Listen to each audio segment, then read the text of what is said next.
So you guys know, dictators are interesting, huh? And you guys ended up loving the Caesar Dark History episode we did, so it made me wonder what other older dictators were out there who I assumed were, or I just maybe didn't know about, but actually were like really scandalous and interesting and like, let's talk about it, right? And that's when I found out about a certain emperor we're gonna talk about today. Listen, okay? Not only did he mass murder an entire group of people, but he personally killed just about everyone who was close to him.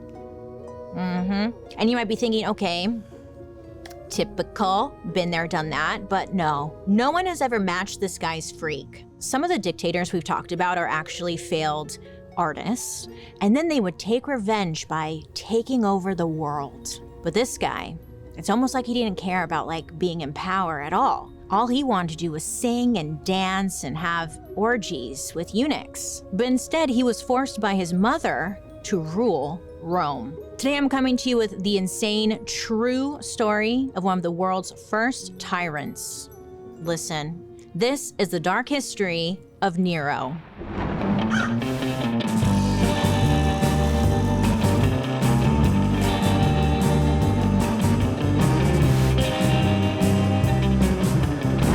Friends, I hope you're having a wonderful day today. My name is Bailey Sarian, and I'd like to welcome you to my podcast, Dark History. Here, we believe history does not have to be boring.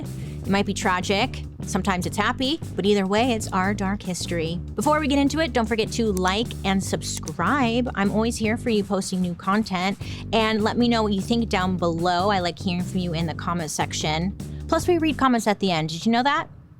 Well, now you know. Let's get into today's story because listen, Nero, weird guy, am I right?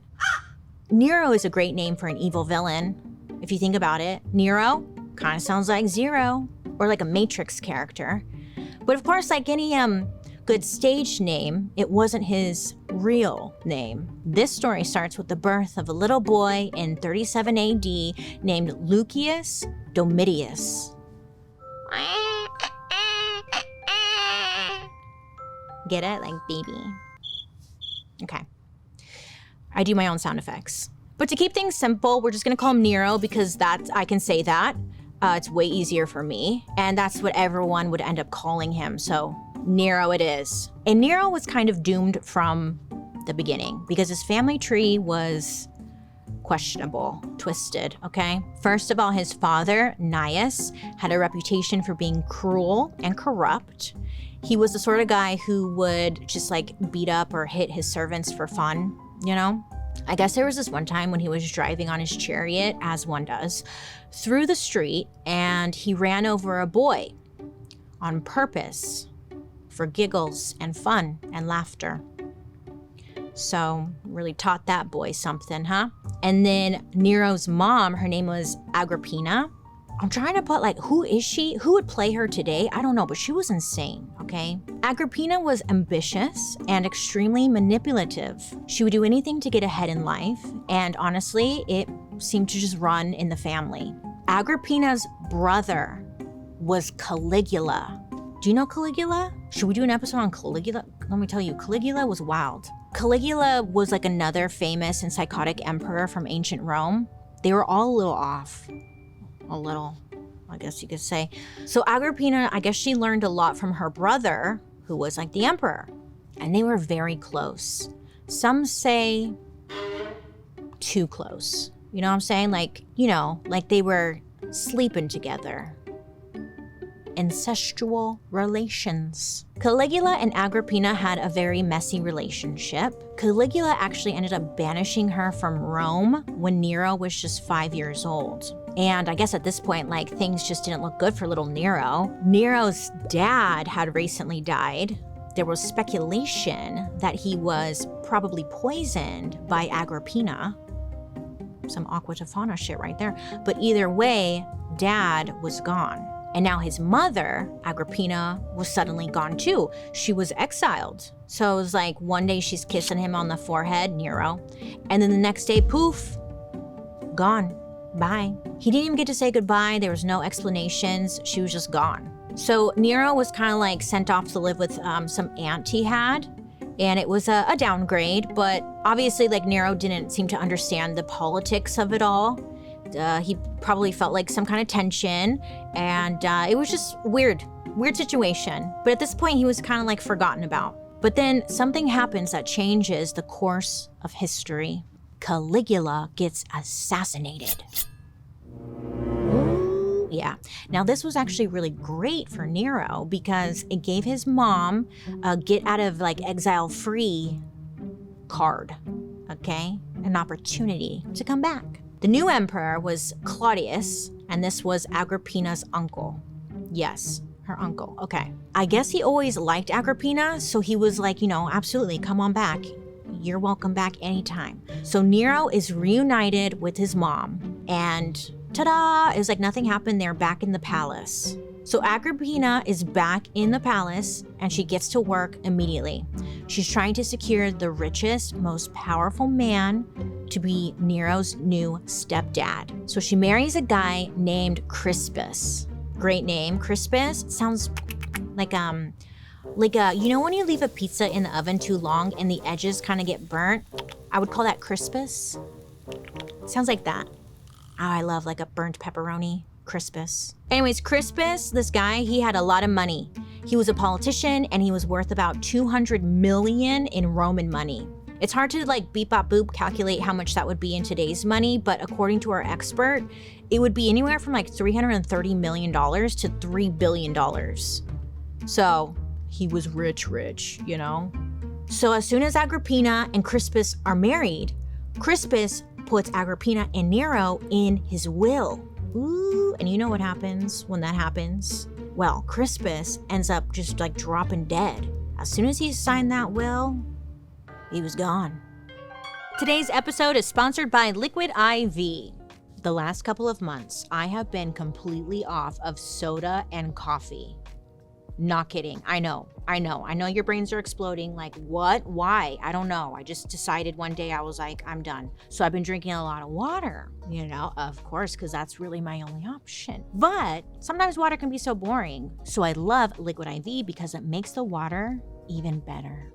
Liquid IV is a powdered hydration supplement that you mix with water. It contains a specific blend of electrolytes, vitamins, and nutrients designed to help your body hydrate more efficiently. They just dropped a new flavor called Arctic Raspberry. Oh, it's so good. You just tear open a little packet, pour it into 16 ounces of water, and suddenly you're 3 times more hydrated than you would be with water alone. Plus, you'll be drinking twice as much water because it tastes so good. Personally, my favorites are white peach and Concord grape. I've talked about Concord grape a handful of times. It's so good, okay? They're all good, but Concord grape is everything to me. With Liquid IV, there's no artificial junk, just hydration that actually works. No matter what your summer brings, tear, pour, live more. Go to liquidiv.com and get 20% off your first order with code DARKHISTORY at checkout. That's 20% off your first order with code DARKHISTORY at liquidiv.com. So Agrippina was able to get her way into Crispus's will, and before the ink could dry on paper, Crispus drops dead. Coincidence? Probably not, but we don't know. Basically, everyone assumed Agrippina was behind the death of Crispus, but, they had no proof, just theories. It was said that, Nero and Crispus weren't really that close. He never called him dad or anything. He was just there, existing. And he notices that, his mom isn't really that bummed about it either. It was said that Agrippina wasn't even, grieving. She was busy, plotting, scheming, moisturizing, and watching everyone. Agrippina, especially, was paying attention to her uncle, who was currently the emperor, Claudius. Why? Well, she's starting to set her sights on the ultimate prize, the throne. But not for herself, because she's a woman, but for Nero. Yeah, she's like, okay, Nero's my way in.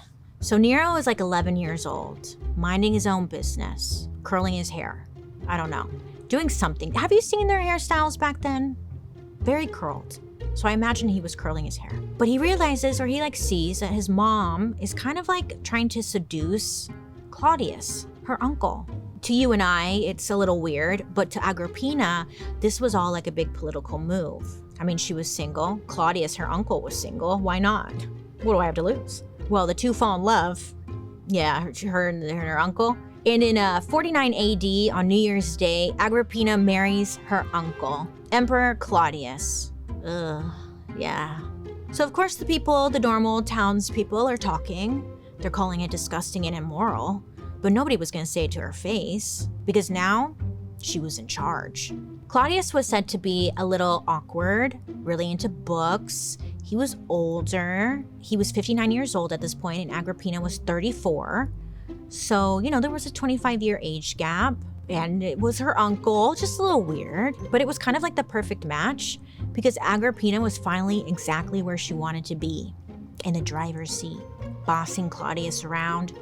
And apparently Claudius was like just happy to go along with it. Before he married Agrippina, I guess no one really took him seriously as an emperor. He didn't have much experience, and on top of that, he had a limp and a stutter. So people really they just underestimated him, poor guy. He was trying. I don't know. I wasn't there, but I imagine he was trying.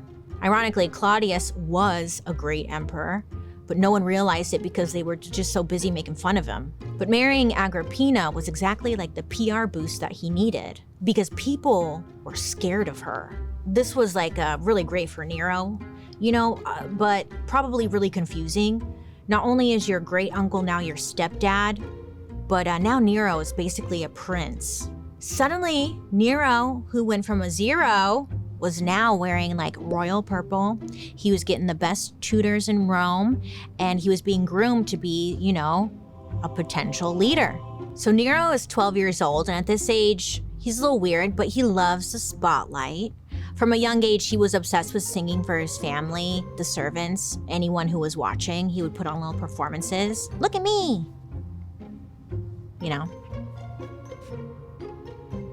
I'm doing the robot, kinda. Not really, but he's a little performer. So now everyone is kind of paying attention to him and praising him, and he's loving it. Well, this rubbed one person the wrong way. Claudius's son, Britannicus. Britannicus was 3 years younger than Nero, and he was considered the heir to the throne. He's not Agrippina's son. This is another son from a different marriage. But now this Nero kid comes in. Britannicus is like, who the hell is this? He's singing, he's dancing, he's doing the little robot or whatever, just stealing all of the attention. And it was said that Britannicus did not like Nero, he hated him. And Nero hated Britannicus because I'm gonna hate you too, You hate me, I'm gonna hate you. Apparently Britannicus would, make fun of Nero and his singing voice and just make fun of him. And it would drive Nero nuts because, F you. I'm a performer, I'm singing, leave me alone. Britannicus also didn't call Nero Nero, he called him by his real name, Lucius Domitius, which was just kind of rude. It was like a slap in the face, it was just very disrespectful. When someone is like, my name is Rob, and you're like, okay, Robert. Yeah, Robert. Someone does that and you're like, I told you my name is Rob. It's like that, but not. You get it. At the same time, Agrippina basically made it her job to make sure that everyone liked Nero more than Britannicus. She's like, look at my son, he's amazing, he can perform. Dance for them, sweetie, dance. She had him getting the best education money could buy. He was getting tutored by this famous Roman philosopher named Seneca. Maybe you've heard of him. Maybe not, okay. And then Agrippina arranges for Nero to make these little cameo appearances at the Senate. Why? I don't know, she's a stage mom. He had no business being there, but she was setting him up in front of the right people. And basically he would be there addressing the public. And he would recite these amazing speeches that just really impressed the people. They're like, wow, he reads. That's crazy. This kid, Nero, he was just showing a lot of promise. He was a genius, wow. But what they didn't know was that he wasn't writing these speeches, Nero's tutor was. So, but that's okay, they didn't need to know. Anyways, Nero's getting all this praise, all this love, and he's getting the idea that, he should be the person who's next in line for the throne and not his brother Britannicus, his stepbrother. Everyone is telling him that he's amazing and incredible, so of course he's full of himself, right? Agrippina, she convinces her uncle/husband Claudius to officially adopt Nero when he's 12 years old. So with this move, now Nero was next in line to rule Rome. Checkmate. Now the family is one happy family. Not really, but you know what I'm saying. So when Nero is 16 years old, Agrippina, his mom, is like, you need to get married. It's time. You're old. Get it together. Plus, it'll give the impression to the people that he's an adult. He has his priorities straight. Marriage. Britannicus, there's a lot of names being thrown your way. Are you following? I hope you are. Me too. Okay, listen, because now Britannicus has a sister. So again, this is like Nero's stepsister, technically. Yeah.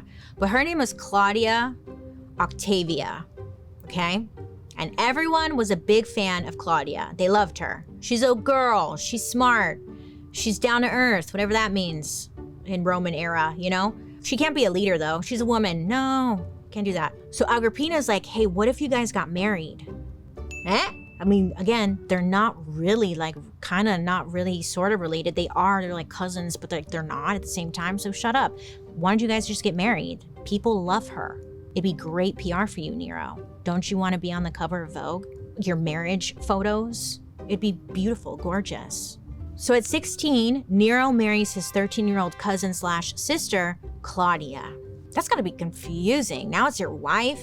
Hey sis, wife, cuz, can you get me something? You know, like, okay, I don't know. They get married. You know, it was said that they didn't really get along, but it didn't matter. It was all for show, okay? It was all part of Agrippina's master plan. So at this point, Nero is the eldest son, and now he's married to the emperor's daughter. So just a couple months before Nero's 17th birthday, something crazy happens. Emperor Claudius is not feeling very well, okay? He's been sick or poisoned, or maybe both. Depends on who you ask. But what we do know is that there was this one night, he's sitting down to eat some dinner, some mushrooms. I guess like they were his favorite. He loved mushrooms. And then he just never got back up. Sorry, I just had to like, oh, because some people believe that the mushrooms were poisoned. Did you read that story recently where that woman like tried to poison everyone's meal? I think it was something like mushrooms or something. It happened in the UK. She like tried to poison everyone. Actually, it might have been the United States. Either way, very similar story. So he's eating mushrooms. It's his favorite. He never gets back up. Claudius dies. Now, some people believe that the mushrooms were poisoned. Others think that the mushrooms themselves were poisonous. But either way, dead. But the people are talking. People are talking. And they're starting to believe that Agrippina was the one who was behind his death. They're thinking this because, you know, she had a motive. Apparently, Claudius was starting to like question whether or not, you know, Nero should be the next one up or if it should be like his son. He's starting to like question the whole thing. So yeah, he adopted Nero, but he had his other son, Britannicus, you know, and Britannicus was getting older, and technically that's like his son. So he's starting to like think, you know, like Claudius is like, yeah, maybe I want Britannicus to be the next runner-up, right? But like if Claudius did change his mind to put Britannicus back into first place, well, then Nero would be cut out completely. Agrippina wasn't about to let that happen. Well, it didn't matter if Claudius wanted to backtrack or change the will or whatever, because he is dead. And just like that, baby, Nero becomes emperor at the age of 16. So the next morning, guess who's in charge, baby? He's like, it's me. And the next morning he comes out in his purple robes. You know, he's got his tutors behind him, telling him what to say. And he goes out to greet the public with his mom, Agrippina. And the crowd was cheering because to them, Nero was young, beautiful, well-educated, and supposedly guided by wise adults. Meanwhile, Britannicus, he knows what's going on. He knows the truth. Nero just stole the throne right out from under him. Remember growing up, like all the movies we watched was like about shopping and it always looked so fun? Pretty Woman, Legally Blonde, Clueless. To be honest, I've never seen Pretty Woman. I know, don't come for me. I'm so sorry. But I know like shopping was involved. I know the scene. Okay. Anyways, but then you grow up and you realize shopping is hard and I feel like it can be an inconvenience. It's like 30 minutes since you're trying on clothes under fluorescent lighting and you're like, what size am I? I don't even like this. I'm sweating. I just want to go home. And plus, malls these days. Let's do a dark history on that, huh? Yeah. Anyways, you don't have to deal with any of that if you don't want to, because Stitch Fix can do the work for you. Stitch Fix is this online personal styling service that connects you with an actual stylist who just gets it. You tell them your size, your budget, and that, I don't want low-rise jeans, okay? And then they handle the rest. Your stylist will send you curated pieces that actually fit and feel good. What a dream, what a concept. The best part, there's no subscription required. So you can order a fix when you want and keep what you love, and then anything that you don't really like, you could just put in the return bag and then send it back. You don't have to pay for it. My last box came with outfit suggestions, which I love because sometimes I need ideas of like something will be cute, but it's like, how do I actually wear this? So they give you ideas or suggestions, and I love that. So if you're tired of dressing rooms, crowds, leaving the house, going outside, or just staring into your closet I don't know, try Stitch Fix. Personal styling for everyone. Get started today at stitchfix.com/darkhistory. That's stitchfix.com/darkhistory. So overnight, Nero becomes the youngest emperor Rome had ever seen. He's officially the most powerful teenager in the world. And people started calling him Golden Prince. He's charming, he's handsome, and he speaks well for a teenager. So people are just loving him. And Agrippina, low-key, is like, that's my baby. That's my baby, I'm so proud, yay! She is just living, she is so happy. Kind of thinking she gets to co-rule Rome with her son. Yay. So as soon as he's in charge, the first thing she did was have coins minted with her face on them. She even has statues of herself built. She's holding court, she's issuing orders, and she even sits next to her son when people come calling. So it kind of got people thinking who's really in charge here? Is it Agrippina or Nero? I don't know. We don't want to question them though. Ruling Rome is a lot of pressure, right? Well, I don't know. But it makes Nero grow up pretty fast. He has a lot of responsibility now. He's in charge. People are coming to him for everything. That's a lot of pressure. He's still a teenager at the end of the day. He didn't want to be micromanaged by his mom.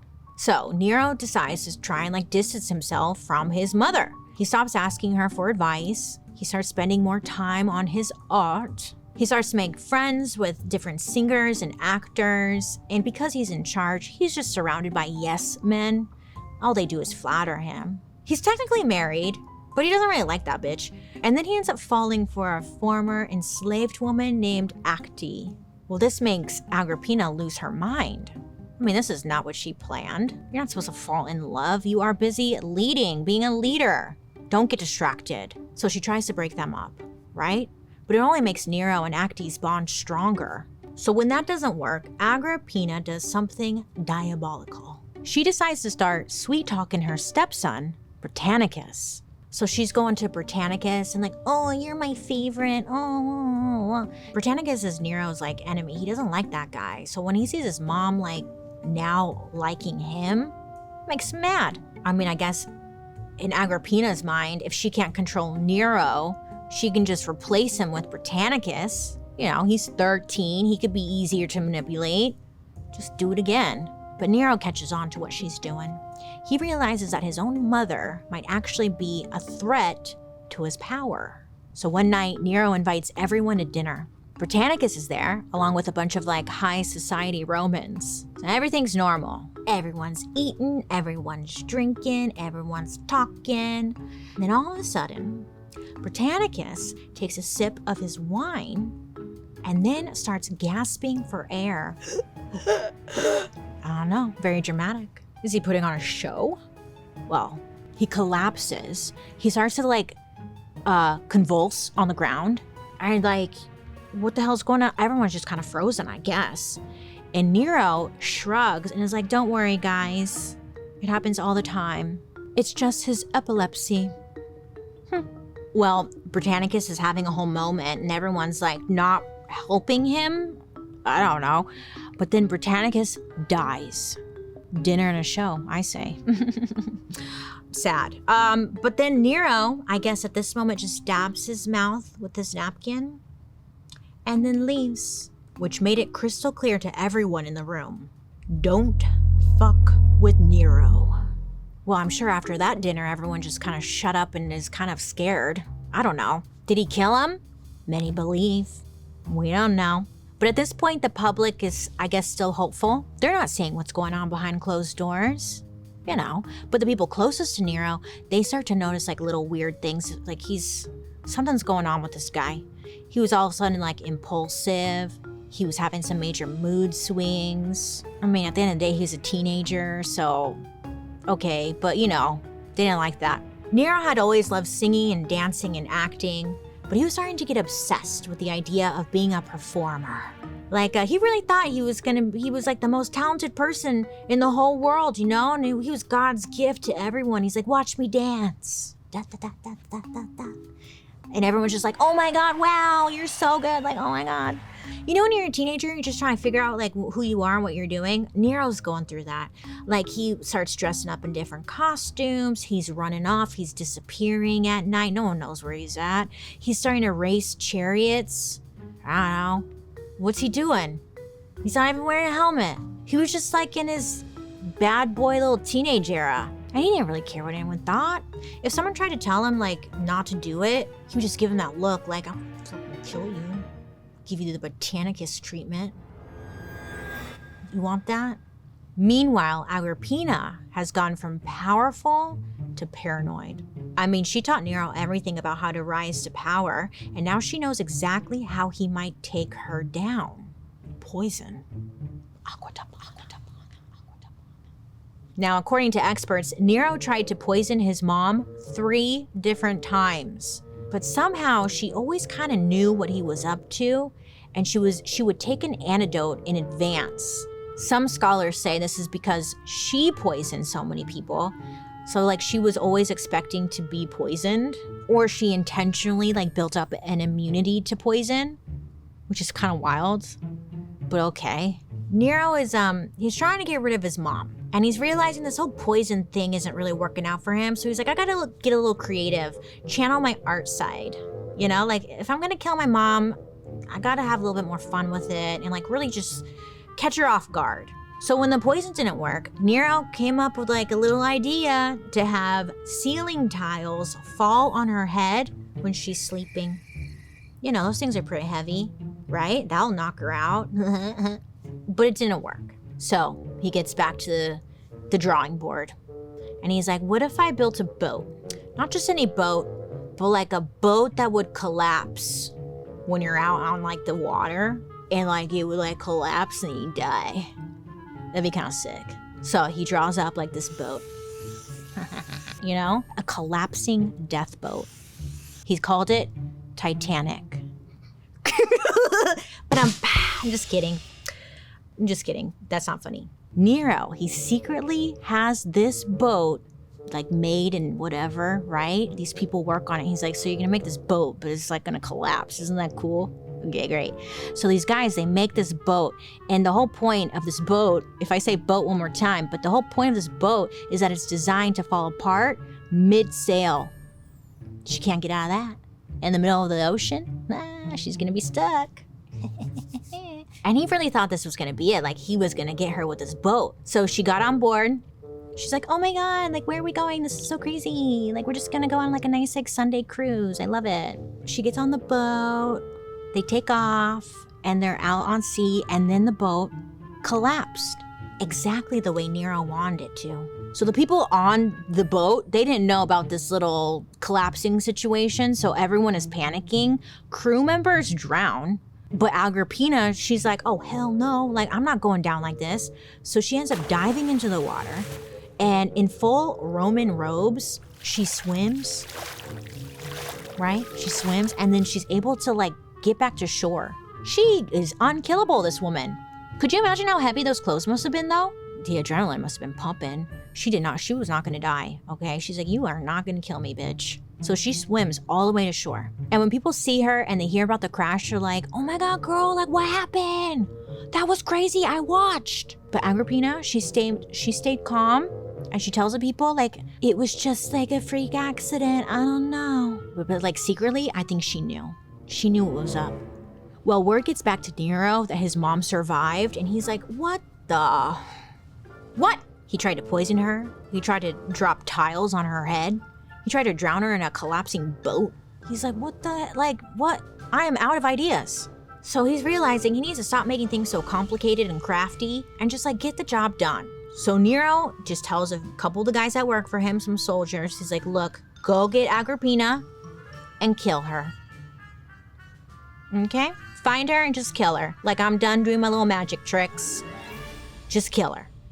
So these soldiers, they go out, they find her. She knows it's over, and she knows exactly who sent them. Legend has it, or the story goes, that her last words were something like, strike my womb first. Like, stab me here, because that's where I created my monster son. And so they were like, okay. And they did. Right in the womb, she is stabbed, but then she's stabbed to death. Very dramatic, I'm sure very messy, very Roman. Now, when word gets back to Nero that his mom died, he's like, what? Oh no, that's crazy. What's for lunch? He's like pretending to be all shocked. Oh, that's so great, what? He gives out a speech saying like, I can't believe this terrible tragedy has occurred. Who could have done such a thing? So yeah, he's putting on a whole performance, very overdramatic, but okay, you know. But behind closed doors, Nero kind of spirals. You know, I don't really think he fully thought this through. He doesn't have a mom, dad, uncle, cousin. He doesn't have a stepbrother, cousin. You know, like he has no one. He's 21 and he's all alone. All of his family's gone. And even though Agrippina was sketchy, you know, and like just a lot, she was still his mom. She was always the one who was like fighting for him, giving him advice, getting him to the top, hyping him up. You know, it was a lot, you know, and now that was gone. And I think now he's realizing like, okay, I got rid of my mom, but like, oops, I didn't really think this through, you know? So he's kind of just like going through grieving, you could say, regret, consequences of his actions. He made choices and now he's dealing with them. So at this point, I guess he was drinking a lot. He was getting really paranoid. It was said that he was having nightmares about his mom, like she was haunting him. Then it was said Nero would like kind of talk to statues. He would wander the streets in disguise. He would get into fights with strangers. He was lost. I mean, how would he ever recover from this? He was thinking, this is gonna ruin the tour, the world tour. But this is kind of like a big turning point in his life and his story. And if this were a movie, this would be like that, something switched in his head. Like for the first time, Nero was like fully free. He'd been told what to do his entire life. And now he could do whatever the hell he wanted. So yesterday I was doing my laundry and I was like, I'm bored. You know, which is sad. Is it? It is. And I didn't want TV. So then I was like, hey, what about Audible? Let me pop on over onto Audible and see what's going on over there. I mean, Audible is a leading audio storytelling platform that offers thousands of audiobooks, exclusive originals, podcasts, and more.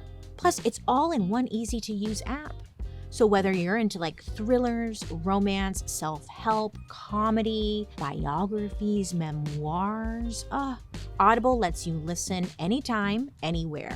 So for me, it's like, I could fold and do all my laundry and listen to, like a movie in my mind. I decided to start a new Audible original called Mad Love. Listen, it's a thriller, and within like 5 minutes, I was in, gasping, pacing, fully immersed. So if you're ready to like escape into something juicy, terrifying, or unhinged, it's time to try out Audible. And guess what? Your first audiobook is free. Start listening and discover what's beyond the edge of your seat. New members can try Audible now free for 30 days and dive into a world of new thrills. Visit audible.com/darkhistory or text dark history to 500 500. That's audible.com/darkhistory or text dark history to 500 500. So Nero is in his 20s and he already killed his 13-year-old stepbrother and now his own mother. Wow. He's done a lot of things. And everyone around him is too terrified to tell him no. He can finally do like what he always wanted. Perform. Full time. Da, da, da, da, da. Yeah, he starts putting on all these shows in public, which at the time was extremely scandalous. Yeah, I guess Rome was filled with singers and dancers and musicians, but you know, they were considered like low class. So now, like, what's he doing? High-class Romans just didn't do that. Not to mention the emperor. But Nero doesn't care. You know? He just wanted to perform. He starts reenacting like Greek tragedies where he plays everyone, every character. The men, the women, the gods. It's a one-man show. And I guess his shows, his performances were known to go on for hours, sometimes even days. And once these shows started, no one was allowed to leave. I mean, Nero thought he was like a gift to the people, so it was considered extremely rude to leave, walk away, not engage, not watch. How dare ye? I don't think they said ye in Roman time, but... So if you were like, let's say you were pregnant, your water broke, well, you would go into labor right there in the audience, in the theater. You couldn't leave. There were soldiers that were stationed at the exits to keep everyone inside. Yeah. It's given North Korea for sure. And when Rome isn't enough, he takes the show on the road. He literally goes on tour through Greece. He competes in the Olympics. Even though he wasn't like athletic at all, he played no sports. Did I mention sports at any point in this episode so far? No, because he didn't play anything. He didn't do anything, but he competed in the Olympics. Why? Because he's annoying. That's why. He just can do anything. No one's gonna tell him no. And it didn't even matter because everything he did, he would still win. You know, even if he lost, he would win. He would go on to quote unquote win a chariot race after literally falling out of the chariot and not even finishing. But everyone still was like, wow, bro, you nailed it. Like, wow, you're so good. I wish I was just like you. That's crazy. You're so good. Please don't kill me. Please. So Nero is doing all this stuff. He's winning everything. He's performing. He's making everyone watch. But, you know, his love life was also a mess. He was still technically married to his cousin, Claudia, but they weren't close at all. I don't even know where she was. She was just off somewhere. I don't know what she was doing. I don't know where she was. I don't know. Well, that doesn't mean Nero didn't want love. He still wanted love. And it's believed that he started having an affair with a woman named Poppaea Sabina. Poppaea Sabina was like the total opposite of his goody two-shoes cousin wife, Claudia. Poppaea was glamorous. She was ambitious. She was not his cousin. And according to most Roman sources, she was a master manipulator. I guess everyone knew she was sketchy. Sounds like his mom. Kinda, huh? But the problem was, like, he was technically still married, you know? And the Roman people, they loved Claudia. I don't know why. I'm sorry, Claudia. I'm sure you did great things. So when the rumors started that Nero was sleeping around with Poppaea, people were pissed. They saw Poppaea as a gold digger and a schemer. Nero knew that, like, he had to cover his back. So he decides, I'm gonna throw my cousin wife under the bus. So he goes out publicly and he's like, guess what? She cheated on me. She's been cheating on me this whole time. And then he takes it a step further. He tells the people that Claudia, she can't even have kids. Ooh. Like, this is a big deal because that meant like she couldn't give him an heir to the throne. So this was pretty scandalous. So he's making all these wild accusations, and now that it's out to the public and people are kind of like confused or whatever, like, is she cheating? She can't have kids. Oh my God, what? Like, that's crazy. Nero then divorces her. Yep. And he's like, well, she's a hoe. And the public lost their minds. This is like when Charles cheated on Diana with Camilla. It's very that. People made t-shirts. I'm team Claudia. I'm team Poppaea, whatever. I'm team no one. So there were protests in the streets. Poppaea knew like she would never truly be safe if Claudia was still alive. So she pushes Nero to get Claudia out of the picture. At first, Nero exiles Claudia to show his lover Poppaea that he was serious about her, but that wasn't enough, right? She wanted more. She was just as crazy as Nero, and she wanted Claudia out of the picture for good. So she tells Nero that Claudia is a threat, and she somehow convinces him that this is true. I don't know, it doesn't seem like Nero needed much convincing, like to kill someone, honestly. So Nero ends up sending his soldiers after Claudia to kill her. Nero wanted Claudia's death to look like a suicide. And just because they were married a long time doesn't mean like, he was gonna take it easier on her. No. He made his men tie her up and made it look like she ended her own life, like dying in a hot tub. And then just to really make sure that she was dead, they cut her head off.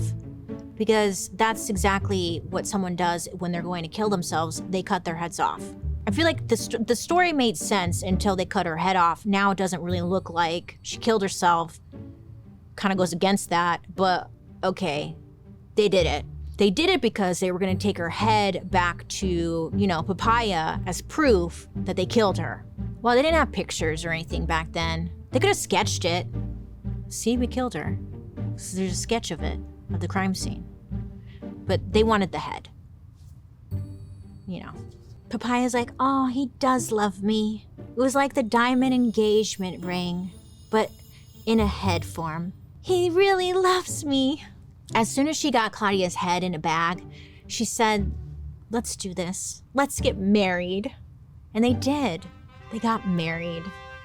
Wow, what a love story. When you're taking a shower and you're like, la la la, washing my hair, it's so great, I'm having a great day.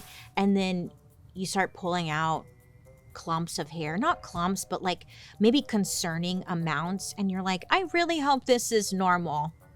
And then you put it on the shower wall. Yeah. The other day I was like, oh God, like, is this okay? Is this okay? The amount of hair that was coming out, So naturally I went to Googling and it's normal. Because as humans age, because we age, our hair tends to fall out. It's just a part of life, okay? But that is why I'm so thankful for Hers. Hers Hair is a telehealth company that offers personalized, science-backed hair loss treatments for women. They provide prescription and non-prescription options, including oral medications, topicals, and supplements. It's all online, so there's no need for an in-person doctor visit or like going to the pharmacy or anything like that, It's quick, it's easy. All you do is start with like a quiz online. You just answer some questions, and then you'll be matched with a licensed provider who will create a personalized treatment plan, all from the comfort of your own home. So if you're starting to notice, that ponytail is like really starting to thin out, or you just clumps are coming out, check out Hers. You can have thicker, fuller, healthier hair in just 3 to 6 months. Start your initial free online visit today at forhers.com/darkhistory. That's forhers, FORHERS.com/darkhistory for your personalized hair loss treatment options. forhers.com/darkhistory. Individual results may vary. Compounded products are not FDA approved or verified for safety, effectiveness, or quality. Prescription required. Price varies based on product and subscription plan. See website for full details, restrictions, and important safety information. Thank you so much. In the year 64 AD, a fire breaks out in Rome. And not just any fire, it's real bad, okay? It rages for days. Whole neighborhoods burn to the ground. People are homeless. Businesses are destroyed. It was bad. Many say that Nero was out of town at the time of the fire and had nothing to do with it, but still rumors started circulating. People were saying that he actually set the fires. Others said that it was all just like some kind of scheme to like make room for a new palace. Some even said that Nero played the fiddle on his roof and watched the city burn. It's like those, I'm thinking of like those emo songs. Was that Never mind. Or that Usher song, let it burn, let it burn. Either way, his reputation was on the line. People wanted someone to blame for all the destruction, the chaos, all of it. And Nero sure as hell didn't want it to be him, so he needed a scapegoat. So he's like looking around like, who can I blame? I killed everyone that I could blame this on. You. He picks this like newish religious group at the time, and they were considered kind of weird to the Roman public, the Christians. He was like, I'm gonna blame it on you. He blames the whole fire on them. He even starts rounding up anyone who claimed to be Christian, and he tortured them, and he burned them alive. And he ended up turning this mass murder into a show. He would round up anyone who considered themselves to be a Christian. He forced them into a giant arena, and then he released like wild animals into the arena to eat them, attack them. You know, it wasn't great. It was brutal. Some records say that at least 900 people were killed by Nero at this time. Nero had a very short fuse and was violent with just about everyone. You know, he just wanted an excuse to kill, I guess. I'm not sure. Including his second wife, Poppaea. Well, it was said that the next year, like, you know, it started off cute, but Nero started to show his true self. He lost his temper. It was said that he kicked Poppaea in the stomach, and at that time she was pregnant. So he kicks her in the stomach, and a few days later, she ends up dying. What kind of kick was that? Oh my God. So he kills her. But I don't think that was his goal. I think he just really was like wanted to hurt her, right? So when she did die, he was like actually really upset about it. He was devastated. Yeah, you little shit. So he embalmed her body with rare spices. He gave her a lavish funeral, and it was said that he was just a total wreck afterwards. Well, maybe you shouldn't have like try and kill your wife. I don't know, just a lot. So he's really upset. Time is going on. People around him are starting to get worried because you know, he couldn't move past Poppaea's death. They're like, bro, get it together. Everyone dies here. They don't even last like 20 years if they're lucky. It doesn't matter. It was the love of his life. So what does he do? What am I to do? What am I to do? Well, at this time, Nero, he looks around and he finds a young boy named Sporus.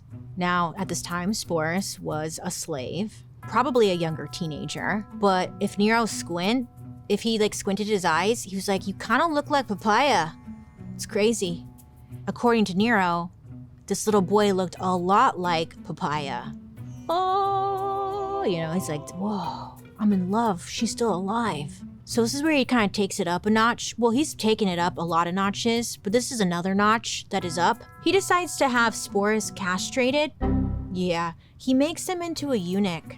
I'm not making this up, this sounds fake, but it's real. He gives Sporus makeup, dresses, and whatever else he needs to look exactly like his dead wife. Yeah. Then, in a full-on public ceremony, Nero marries him. Yeah, they actually get married.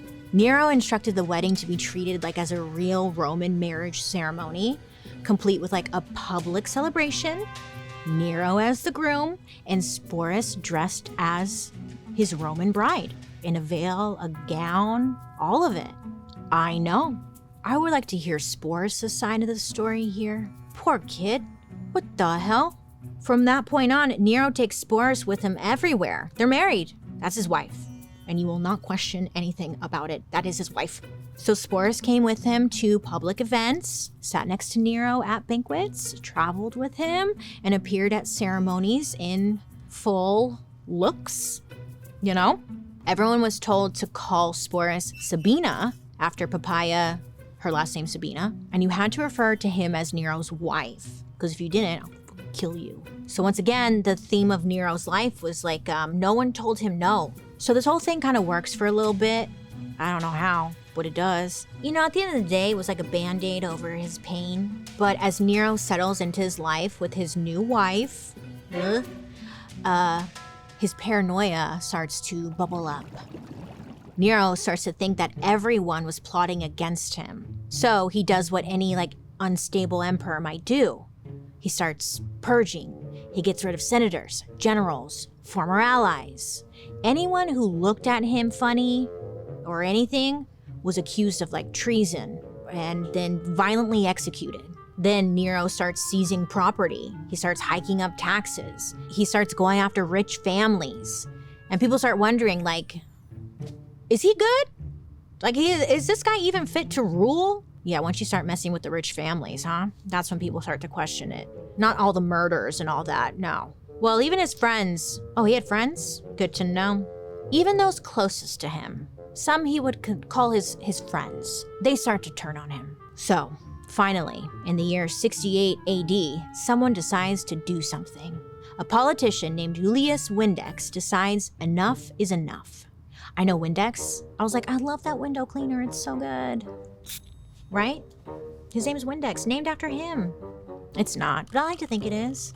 It kind of is when you think about it, because this Windex guy, he comes in and like calls Nero out and like cleans up his mess. Like the window cleaner. Okay. But this Windex guy puts his neck on the line and publicly declares that Nero is a disgrace to Rome, which no one did at this time, okay? So this guy was brave. People were like, you really want to do that? Okay, all right. And Mr. Windex, he publicly nominates another politician to take over the throne. So the Senate agrees with Mr. Windex and makes a huge move. They declare Nero a public enemy. Now, essentially, when someone declares you a public enemy, you're done. Anyone can kill you, no questions asked. When Nero hears this, he realizes his time is up. So a few of his servants, and I'm assuming his lover, they're hiding out in like a villa on the outskirts of Rome. Morale is low, okay? Nero is asking his servants if he should flee to the east, maybe start a new career. You know, he could dye his hair. He could be an actor. He can like get a flute and play the flute. I could just like, well, I don't know. What do I do? You know? But at this point, like no one really, everyone's like, dude, it's over. And then they get a message. The Senate has officially ordered Nero's execution. They were planning to take Nero in public, strip him naked, and beat him to death.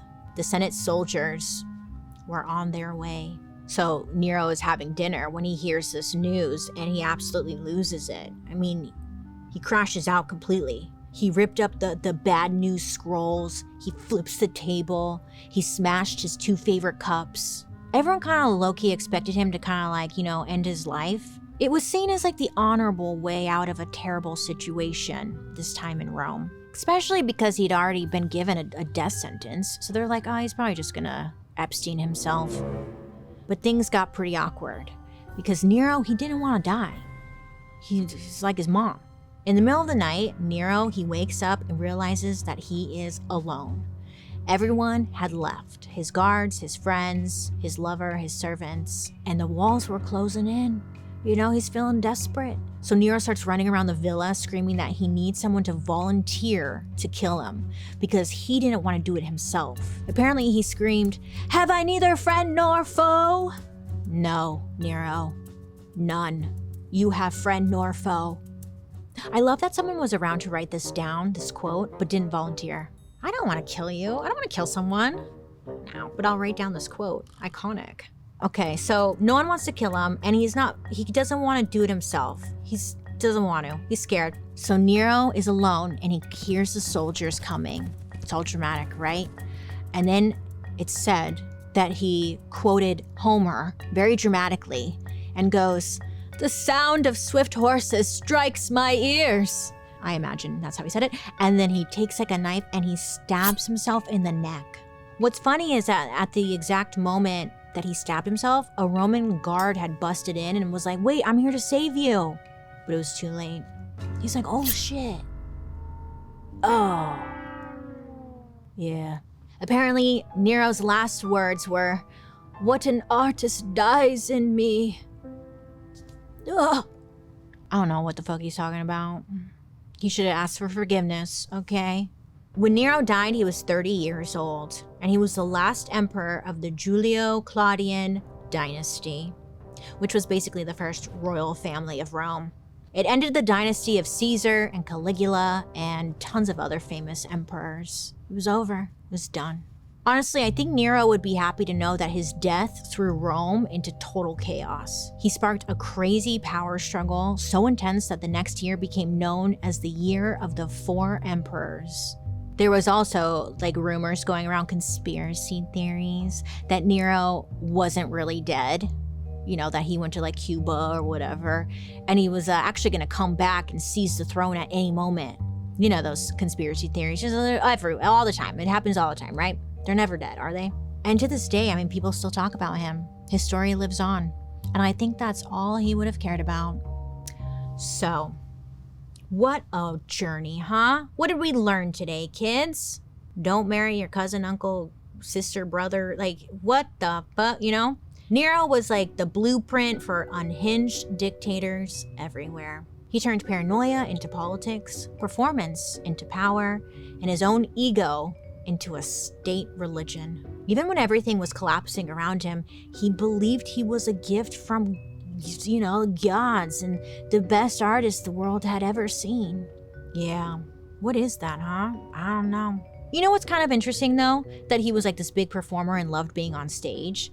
And when you look at Mussolini, who we've talked about, he loved writing romance novels, also an artiste. Hitler allegedly was a painter.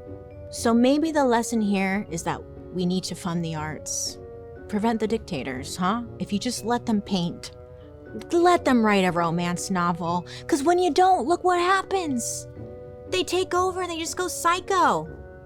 Give them the paintbrush. It's okay here. I don't want you to be a psycho dictator. That's what I was thinking, And also, more people just need to hear the word no. Because when you think about it, Nero was never told no. A lot of the dictators we've talked about were never told no. He wasn't stopped until Mr. Windex stuck his neck out and decided enough was enough. Right? Yeah, more people need to be no, that's a bad idea. Maybe don't kill your mom. Just thought I should say that, In our next episode, we're diving deep into a phenomenon that used to be so fringe and strange that you never saw it outside of a circus. And even though it's completely mainstream today, there was once a time when everyone who practiced it was labeled a freak. Today, it's $1 billion industry with protein powders, gym selfies, and motivational quotes slapped on tank tops. What happened between then and now? Who were the people who changed everything? How did we go from sideshow to Liver King? Tune in next week for the sweaty, sexy, and strange history of bodybuilding. By the way, we're dark next week, so there won't be a new upload, but we will be back on July 9th. Well, I'd love to hear your guys' reactions to today's story. Let me know down below. What do you have to say? Tell me. Make sure to leave a comment so I can see what you guys are saying. And then your comment might even be featured in a future episode. Oh, the comment section on this video is going to be a good one. Now let's read a couple of comments that you guys have left me in previous episodes. VA1445 left us a comment saying, "Congrats on the Webby, well deserved. I have loved every Dark History episode. You and your team do such a great job." Thank you so much. I know, I was really excited. I just want to take this moment and say thank you so much. I can't believe we won. It was very exciting to find out. I gave a little acceptance speech. Let me give you a little tea here. So the Webby people, they were like, you can give an acceptance speech, but it could only be 5 words. I was like, 5 words? What do you mean? I won. Don't I get to say a little bit more? So then I was sitting here thinking, 5 words? Thank you so much, everyone. That's so boring. But yeah, I was like, that's kind of rude, but okay. Anyways, but I don't want to... I'm still thankful, very thankful. We work very, very hard here at Dark History, so to just be recognized and acknowledged is huge. It was very exciting. But thank you so much for listening and watching, and we just appreciate you guys so much. It means a lot. I've learned so much. The user owelp left a comment on our Mussolini episode saying, "When I was 16, I bought a pet betta fish from the pet store. I named him Mussolini. He lived for 5 years. I miss him." All right, well, I'm happy you had that fish. Sad that he died. I hope. Did you flush him? Or did you bury him? Or did you hang him up like they did with Mussolini and beat him with a stick? Let me know. Anyways, I hope you have a good day, and I hope you have a new fish. There's lots of other names you could pick. Pepperoni is a good name for a fish. Greta is a great name. How about Debbie? Love that name for a fish. Okay, sorry for your fish. Danielle Messenger 4822 left us an episode suggestion. Being from Mass, I want a dark history on the witch trials. So funny you say that, Danielle. I was like, how have we not done an episode on the witch trials? We've kind of lightly touched on it, but we're definitely brewing something up on that topic right now. Yeah. Anyways, thanks for the suggestion, and don't you worry, it's coming. Thank you guys so much for watching and hanging out with me. Keep on commenting because maybe you'll be featured. Maybe you won't, but maybe you will. Did you know you can also join me over on my YouTube where you can actually watch these episodes on Thursday after the podcast airs, and you can see how cute we all look because we're all matching today, and I didn't even acknowledge that. We look so good. Everyone's dressed up. Anyways, so you should come check it out. And while you're there, you can also catch my murder mystery and makeup. Don't forget to subscribe. And hey, if you don't know, Dark History is an Audio Boom original. A special thank you to our expert, Dr. Dustin Cranford. And I'm your host, Bailey Sarian. I hope you have a good day. You make good choices. Don't marry your cousin. And I'll talk to you guys later. Goodbye.